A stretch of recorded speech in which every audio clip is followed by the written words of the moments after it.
Hello बच्चों, आज हम लोग क्लास 3 का साइंस में जो सेकंड चैप्टर स्टार्ट किए थे जिसका नाम था पार्ट्स ऑफ प्लांट, उसमें हम लोगों ने कल रूट के बारे में पढ़ा था। रूट जिसको हमने जड़ कहा था। रूट पौधों के लिए क्या करता है ये बात कल की वीडियो में आपको समझा दिया गया था। कल मैंने 2 एक्टिविटी भी आपको समझाई थी। दोनों एक्टिविटी से आप ये समझे थे कि रूट जो है वो पौधों को ज़मीन में सीधे खड़े रहने में काफ़ी मदद करता है, और रूट जो है वो ज़मीन से पानी एब्जॉर्ब करता है और पौधे के सभी भागों तक पहुंचाता है। आज हम लोग पढ़ने वाले हैं काइंड ऑफ रूट।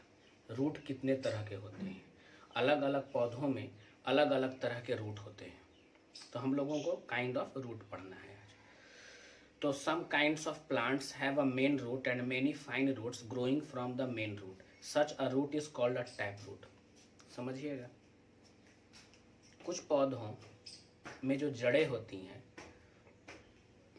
एक जड़ मेन रूट होता है जो सीधे नीचे जाता है, उसमें बहुत सारी जड़ें निकली हुई रहती हैं, है ना। उसको हम लोग, वैसे जड़ों को हम लोग टैप रूट कहते हैं। जैसे आम वगैरह का पौधा जो होता है उनकी जो जड़ें होती हैं वो टैप रूट होती हैं। टैप रूट में एक मेन रूट जाता है नीचे और उस मेन रूट में से बहुत सारी जड़ें निकलती हैं, उसको टैप रूट कहा जाता है। कुछ पौधों में मेन रूट नहीं होता है, कुछ पौधों में मेन रूट होता है जिसमें से और भी रूट निकलती हैं, उन्हें टैप रूट कहा गया। कुछ पौधों में मेन रूट नहीं होता है, उसमें एक साथ बहुत सारी रूट निकलती है, उसको हम लोग फाइब्रस रूट कहते हैं। जैसे आपके किताब में पेज नंबर 15 में टैप रूट और फाइब्रस रूट दोनों का फोटो दिया गया है। आप उस तस्वीर को देख करके समझ सकते हैं कि किस तरीके से एक टैप रूट में एक मेन रूट है और उस मेन रूट में बहुत सारा ब्रांच रूट निकला हुआ है। लेकिन जो फाइब्रस रूट है उसमें कोई मेन रूट नहीं है, उसमें बहुत सारी ब्रांचेज रूट निकली हुई हैं। तो हम लोगों ने 2 तरह का रूट पढ़ा, एक टैप रूट और एक फाइब्रस रूट। टैप रूट में एक मेन रूट होता है, मेन रूट में से ब्रांचेज रूट निकलती हैं। फाइब्रस रूट में मेन रूट नहीं होता है, उसमें सारी ब्रांचेज रूट निकलती हैं। जितने भी तरह के घास हैं उन सभी में फाइब्रस रूट होता है। धान का पौधा, गेहूं का पौधा, मकई का पौधा, ये भी घास ही है, तो इन सब में भी फाइब्रस रूट ही होता है। लेकिन आम का पौधा में उसमें टैप रूट होता है। रूट हम लोगों ने क्या समझा कि रूट जो है पौधे का एक बहुत ही इम्पॉर्टेंट, एक महत्वपूर्ण अंग है जो पौधों को ज़मीन में सीधा खड़ा रहने में मदद करता है, और पौधों के लिए वो ज़मीन से पानी एब्जॉर्ब करता है और पौधों के सभी भागों तक उस पानी को पतली पतली नलिकाओं की मदद से पहुंचाता है। जैसे हम कल बताए थे कि इंसानी शरीर के अंदर बहुत सारी नसें हैं, हर जगह नसों का जाल है और उन नसों में खून दौड़ता रहता है। बिल्कुल उसी तरीके से पौधों के अंदर भी पतली पतली नलिकाएं हैं, उसमें पानी दौड़ता रहता है।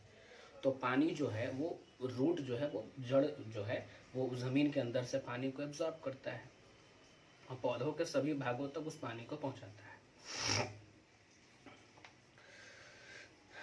आगे देखते हैं। तो रूट हम लोग 2 तरह का पढ़े, एक हम लोगों ने पढ़ा टैप रूट, एक पढ़ा हम लोगों ने फाइब्रस रूट। टैप रूट क्या था, तो मैंने बताया कि टैप रूट उस रूट को कहते हैं जिसमें एक मेन रूट होता है और उस मेन रूट में से बहुत सारी ब्रांच रूट निकली हुई होती हैं, जैसे आम के पौधा का जड़। उसके बाद मैंने बताया आपको फाइब्रस रूट। फाइब्रस रूट में मेन रूट नहीं होता है, उसमें बहुत सारी एक साथ जड़ें, कोई इधर निकल गया, कोई इधर निकल गया, कोई इधर निकल गया, एक साथ सब निकलती हैं, उसमें कोई मेन रूट नहीं होता है, उसको फाइब्रस रूट कहते हैं। जितना भी घास है वो सब फाइब्रस रूट उसमें होता है, या धान का पौधा, गेहूं का पौधा, मकई का पौधा, उन सब में आपको जो है वो फाइब्रस रूट होता है ना। आगे बढ़ते हैं। अब हम लोग अगला टॉपिक स्टार्ट करने जा रहे हैं, तना, स्टेम। स्टेम किसको कहते हैं, चलिए देखते हैं। पौधा का जो रूट हम लोग पढ़े वो हम लोगों को दिखाई नहीं देता है, क्योंकि वो ज़मीन के अंदर उगता है, क्योंकि वो ज़मीन के अंदर उगता है। अब जो हम लोग पढ़ने वाले हैं वो तना है, ये ज़मीन के बाहर होता है ना। तो the stem of a plant grows above the soil, पौधा का जो तना है वो ज़मीन के बाहर उगता है। पेड़ों में, बड़े बड़े पेड़ों में ये जो तना है काफ़ी मोटा होता है, चौड़ा होता है, मजबूत होता है। लेकिन घास में, हर्ब में ये तना हरा रंग का होता है, काफ़ी मुलायम होता है। और श्रब में कुछ कड़ा होता है और लकड़ी की तरह होता है। मैंने हर्ब और श्रब का मतलब बताया था। तो हमने ये देखा कि अलग अलग पौधों में जो तना है वो अलग अलग तरह के हैं। कुछ पौधों में जो तना है वो बहुत मोटा है, चौड़ा है, काफ़ी मजबूत है। कुछ पौधों का तना जो है वो हरे रंग का है, मुलायम है, हाथ से टूट जाएगा। कुछ पौधों का जो तना है वो लकड़ी नुमा है, हरा नहीं है, थोड़ा मजबूत है, हर्ब से थोड़ा मजबूत है, श्रब में हो जाएगा। जैसे गुलाब पौधा का तना वगैरह, तो उतना कमज़ोर नहीं होता है। अब हम लोग पढ़ने वाले हैं कि एक तना जो है उसका काम क्या है, तना पौधों के लिए क्यों ज़रूरी है। तो the stem bears branches, it also bears leaves, flowers and fruits. तना जो है उनमें से पेड़ों की टहनियाँ निकलती हैं। तना जो है उनमें से पेड़ों की टहनियाँ निकलती हैं।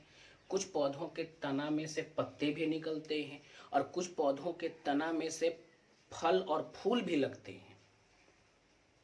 यानी पौधा का तना वह हिस्सा है, स्टेम वह हिस्सा है जिसमें से पौधों की टहनियाँ निकलती हैं। कुछ पौधों के तनाओं में से, स्टेम में से फ्रूट्स भी लगते हैं।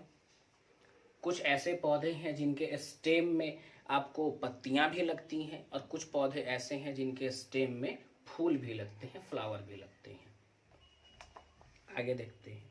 The stem carries water taken in by the root to the rest of the plant. और ये जो स्टेम है ना, इसका बहुत इंपॉर्टेंट काम है कि ये पौधे के दूसरे भागों और जड़ के बीच का ये मीडिएटर है, ये कम्युनिकेशन करता है।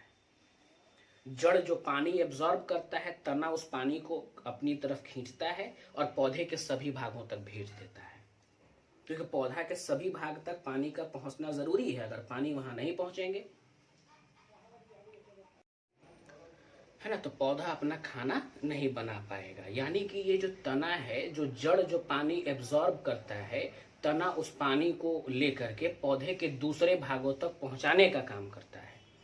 इसके बाद the stem carries food made by the leaves to all other plants. उसके अलावा जो पौधों की जो पत्तियां जो खाना बनाती हैं, पौधे की जो पत्तियां हैं जो खाना बनाती हैं, उन पौधों की पत्तियों को से खाना लेकर के ये तना पौधे के सभी भागों तक पहुंचाता है।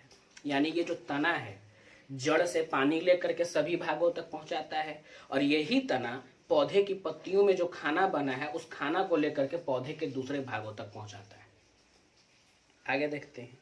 इन plant such as potato and sugar cane the extra food is stored in the stem. कुछ पौधे ऐसे हैं जैसे कि आलू का पौधा, गन्ना का पौधा, तो इसमें जो एक्स्ट्रा फूड है, पौधा अपना खाना खुद बनाता है, तो इसमें जो एक्स्ट्रा फूड है वो इनके स्टेम में जमा होता है। कुछ पौधों में फल में जमा होता है, इन पौधों में जो एक्स्ट्रा फूड है वो स्टेम में जमा होता है ना। तो तना का हम लोग काम क्या सीखें।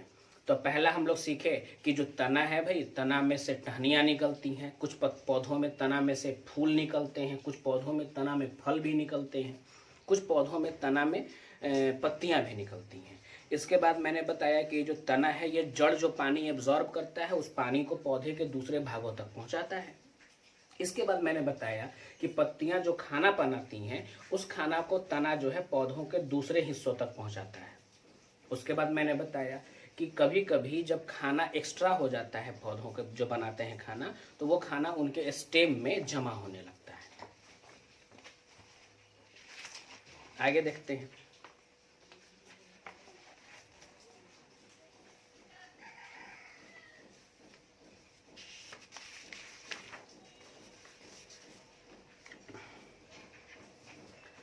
पेड़ के अंदर पतली पतली नली होती है, नलियों का पूरा जाल होता है।